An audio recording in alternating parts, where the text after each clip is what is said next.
அலாவுதீன் நாட்டை காப்பாற்ற போராடும் சாமானிய இளைஞனின் சுவாரஸ்ய கதை தினமும் இரவு 8 மணிக்கு.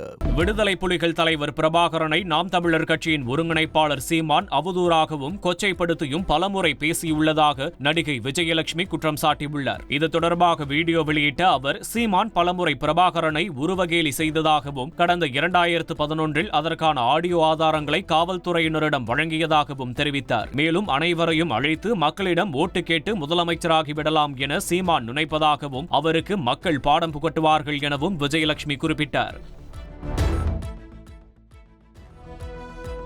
தலைவர் பிரபாகரனை நீங்க பாடி ஷேமிங் பண்ற விதமா குண்டமக அப்படின்னு நீங்க சொன்னதே கிடையாது அப்படின்னு சத்தியம் பண்ணி சொல்லுங்க.